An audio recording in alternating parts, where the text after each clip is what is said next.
Hi everybody. I just wanted to talk about the next step of our research paper, which is the rough draft.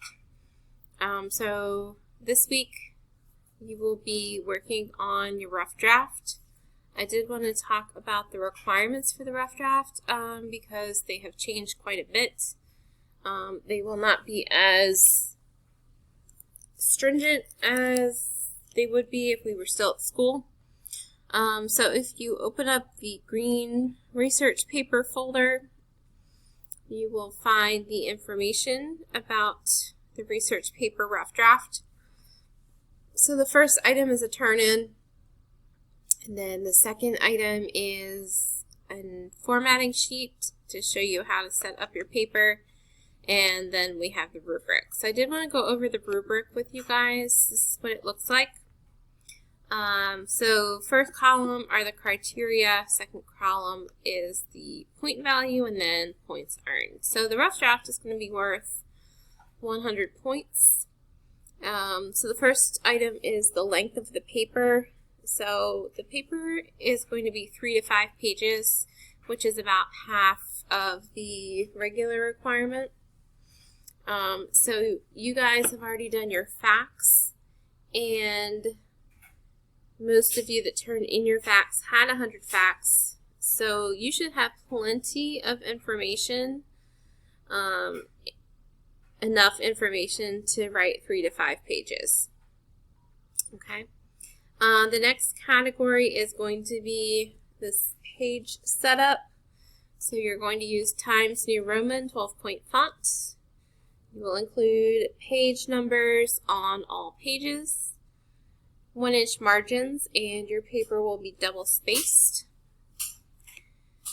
Next item are your citations. So we didn't have a whole lot of time to talk about citations, so I will try to find a video to explain how to do the citations. So basically, when you write a research paper, anytime you include a thought or a fact that is not your own original thought or fact, you have to give credit to the author. Alright, so that should be pretty easy to do. If you pull a fact off of one of your fact sheets, in parentheses after you state that fact, you either put the author's last name, if there's an author. If it was from a book, you would do last name and page number.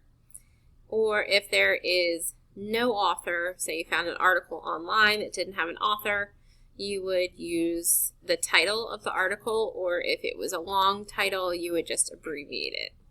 Okay, so you must include those citations in your paper in order to avoid plagiarism.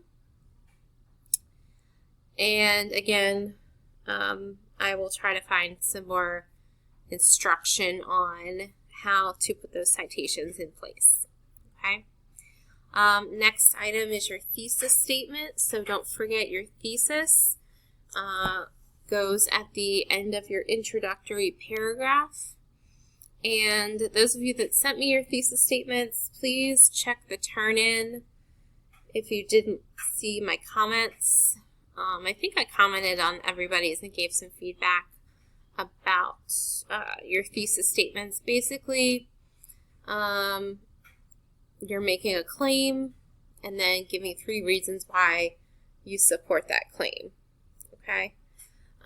Next item is readability. So even though this is a rough draft, it needs to flow. It needs to be grammatically correct. You'd use punctuation, capitalization, spelling should be correct, all of that stuff. And then the last item will be your works cited page. Those of you that did outlines, your works cited pages, you can just copy and paste those into your rough draft. Most of you did it correctly. So that should be pretty easy to do. And don't forget that works cited page does not count towards your page count. Okay. So it's 3 to 5 pages of text, information, plus your works cited page. Okay, so keep that in mind. All right, the second item that I wanted to show you was this. This will show you how to set up your paper. Basically, if you remember way back to when we did the American Revolution assignment at the beginning of the semester, we kind of did all this stuff. So for MLA format, you're going to have a heading. So that'll be your name, my name, subject, and the date. Then the title, you're going to center the title. Header, your header will be your last name, space, and page number. It'll show you how to insert the page numbers here. 1-inch margins, double spaced. There should not be extra spaces between lines or paragraphs. You indent each paragraph, Times New Roman font, and then your works cited page, and then this just gives you what your first page should look like. So heading, title, header, and then your text. Okay, so I did put a due date for the rough draft of Sunday, May 10th. So like I said, next week or this week, Tuesday and Thursday are designated as writing your paper days. The classwork for the Great Depression, there are only 3 lessons in that unit, so that shouldn't take you very long to do. So Tuesday and Thursday are your designated write your rough draft days. All right, so while you're working, if you have questions, let me know. If you have already written your rough draft, I know some of you may have done that. Just send me what you already did. You don't need to go back and edit it or anything like that. But thank you again for getting your work turned in on time and signing into Schoology, taking care of business. And I will talk to you guys soon.